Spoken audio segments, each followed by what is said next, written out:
Bonjour mes amis, que Dieu vous bénisse tous, et que la parole de Dieu vienne à la rencontre de votre nécessité. Certainement qu'elle viendra, parce que la parole de Dieu, c'est Dieu en action. Lorsque nous lisons les Saintes Écritures, avec l'attention correcte, pensant, raisonnant, alors Dieu nous parle. Et cela est extrêmement glorieux parce que lorsque Dieu parle, cela se produit. Lorsque Dieu parle, cela se produit. Voyez, au sujet de la parole de Dieu, j'étais en train de prier, demandant à Dieu pour qu'il me donne une parole qui vienne à la rencontre de votre besoin. Parce que je ne sais pas quelle est votre douleur, votre problème, votre situation. Mais je sais que tout le monde a besoin d'une parole. Pourquoi? Parce que ce monde est dans le chaos. Ce monde est déjà mort dans ses délits et ses péchés. Et pour cela, il gémit, il souffre. Mais Dieu connaît ceux qui cherchent une parole, qui viennent les alimenter, qui viennent les sauver, qui viennent les guérir. Et Dieu a cette parole. Et c'est pour cela qu'il a envoyé ses serviteurs. Et c'est pour cela que nous sommes là. Pour vous porter la parole qui vienne à la rencontre de votre nécessité. Et j'étais en train de penser ici lorsque le Seigneur Jésus est entré dans Capernaum et un centenier, le centenier était un capitaine de soldats qui avait 100 soldats sous ses ordres. 100 soldats. C'est pour cela qu'il était appelé de centenier. Donc un centenier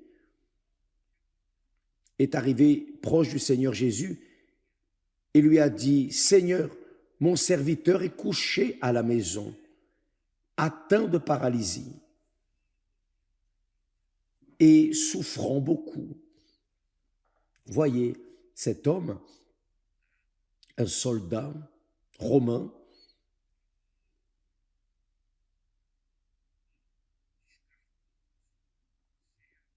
n'a pas méprisé son serviteur qui était en train de souffrir de paralysie. Non, il est allé à la recherche d'une solution pour lui.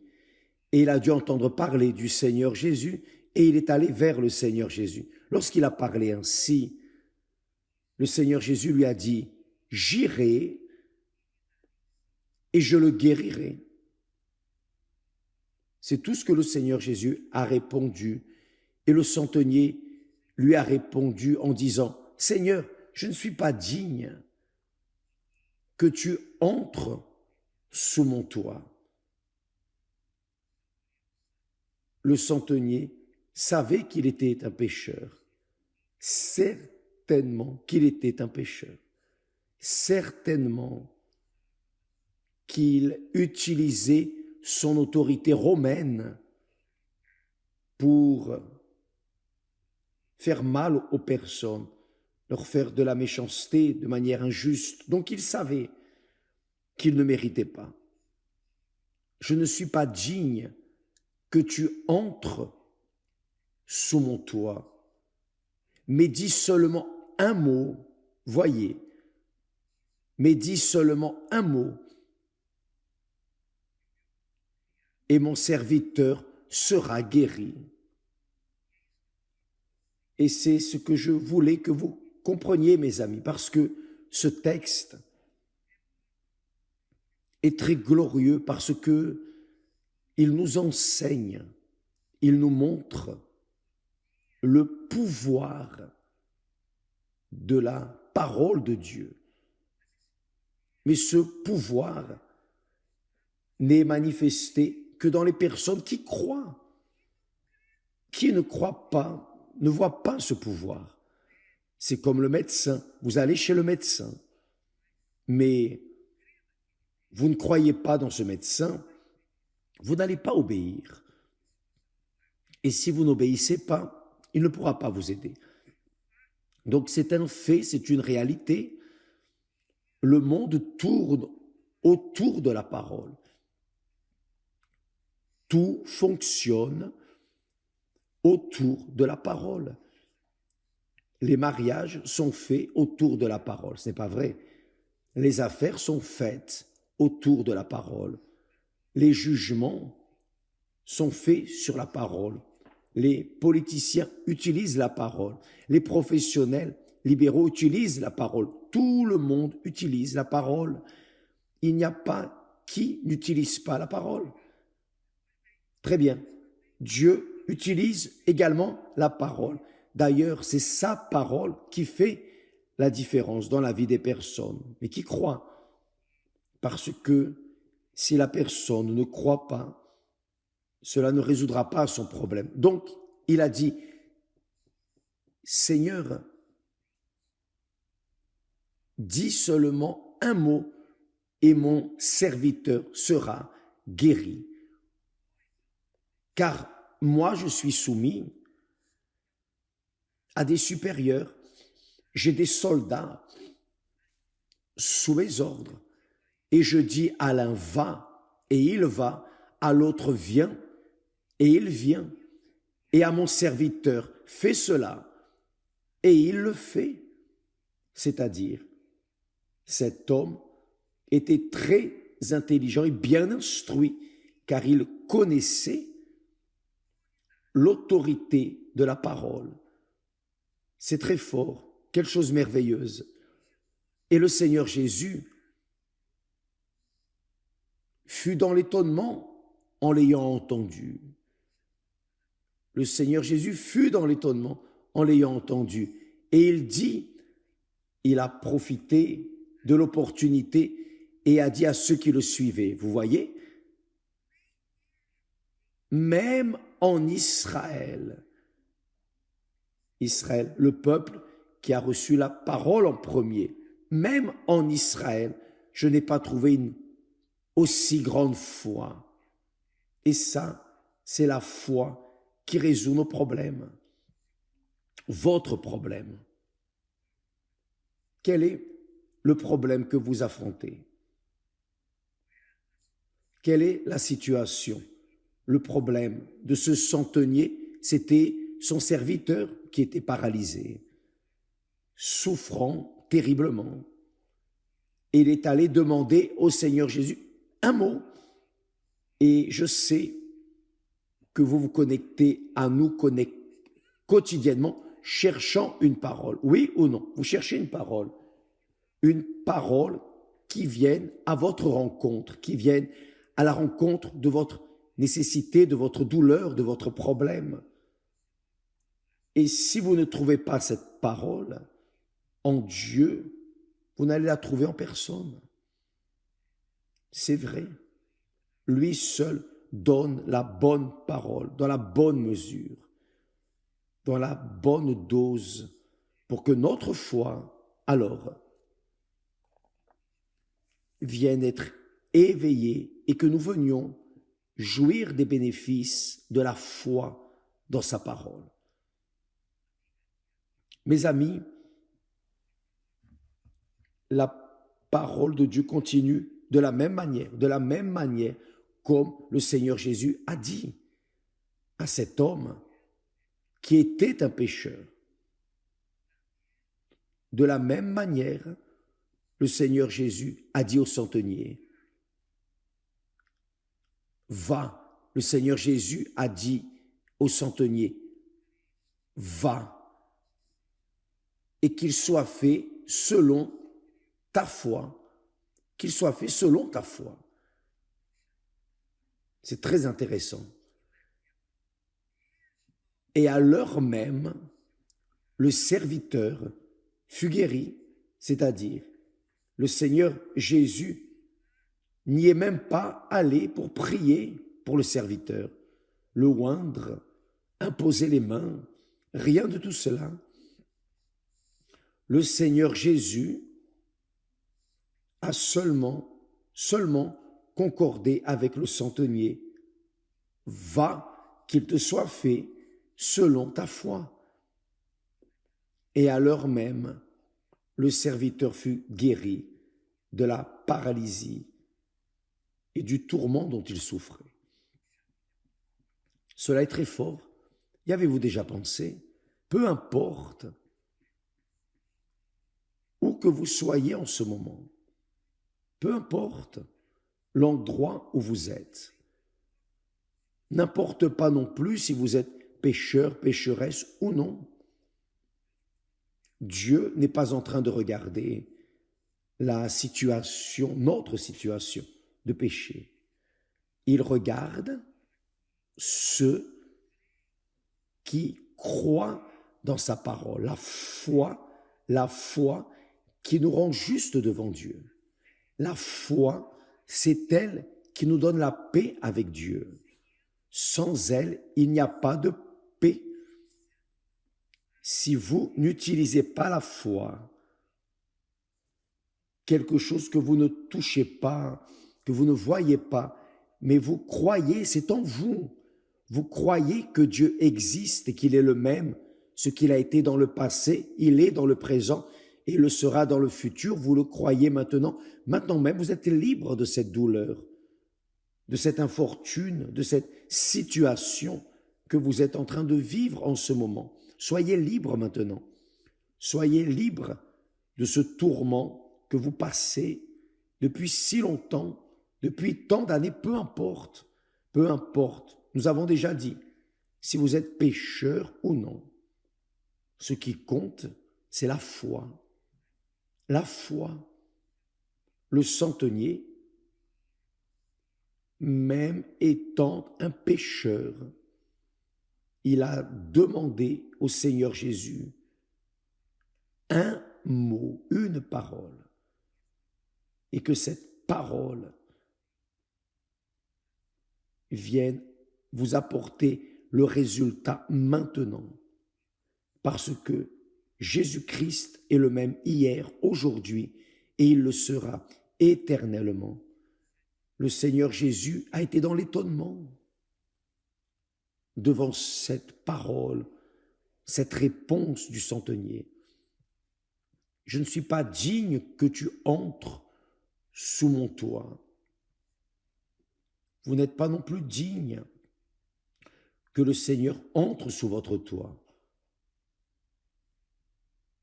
Vous n'êtes pas digne d'être visité là, en prison, à l'hôpital, dans la clinique. Peut-être que vous regardez ou participez à cette retransmission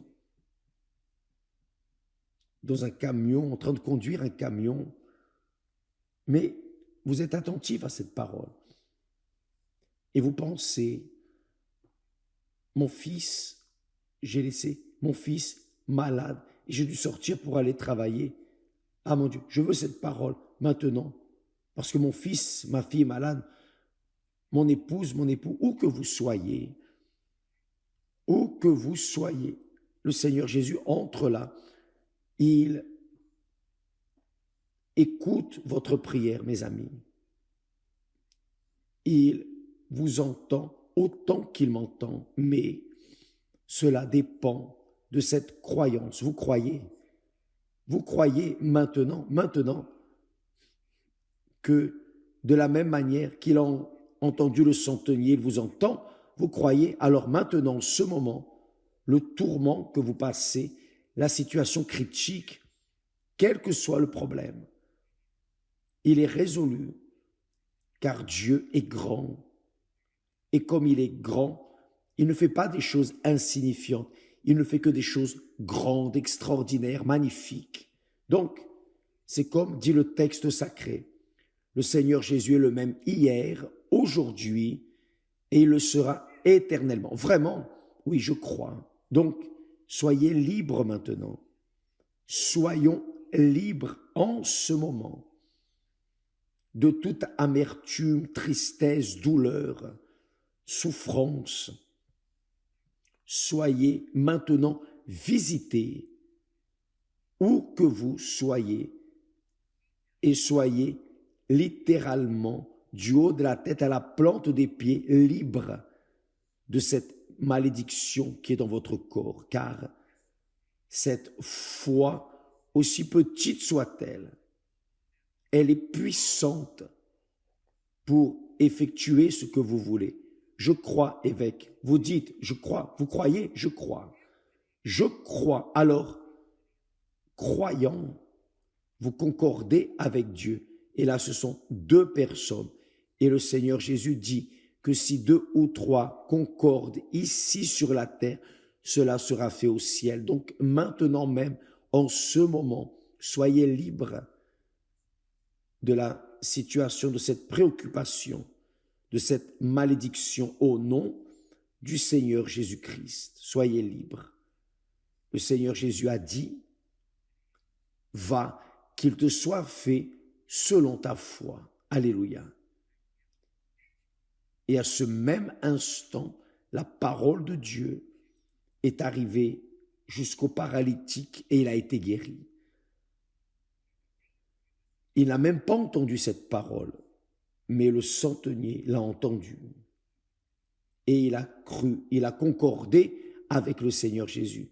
Et la parole a pris effet dans son serviteur, du centenier, que cela soit fait dans votre vie maintenant. Quelle que soit votre douleur, votre problème, soyez libres maintenant, au nom du Père, du Fils et du Saint-Esprit. Grâce à Dieu. Amen. Faites attention. Le 10 décembre, nous commençons le jeûne de Daniel. Lorsque nous resterons 21 jours en jeûne, 21 jours en jeûne d'informations séculières, non des informations bibliques, mais des informations séculières, informations, sport, divertissement. Nous allons immerger nos pensées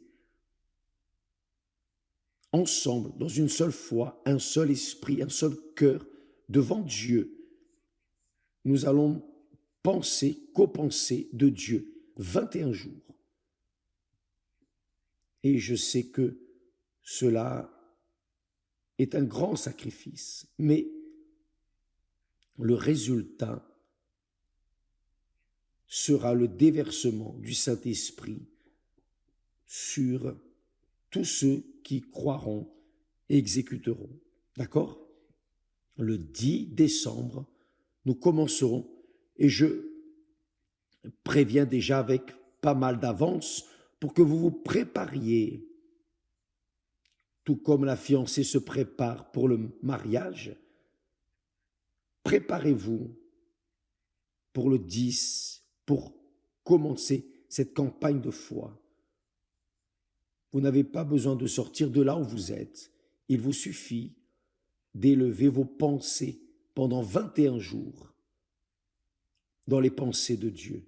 Donc évidemment, vous allez lire davantage la Bible, vous allez prier davantage, penser davantage aux choses de Dieu, et vous allez voir que tout ce marasme, cette paresse spirituelle, cette mollesse, ce mal-être, ce manque de paix, tout cela va passer. Parce que dans ces jours, nous allons nous immerger ensemble, plonger ensemble dans les pensées de Dieu. Et elles vont nous apporter les réponses, spécialement le baptême du Saint-Esprit, d'accord? Restez avec Dieu, que Dieu vous bénisse tous et à demain, au nom du Seigneur Jésus. Grâce à Dieu.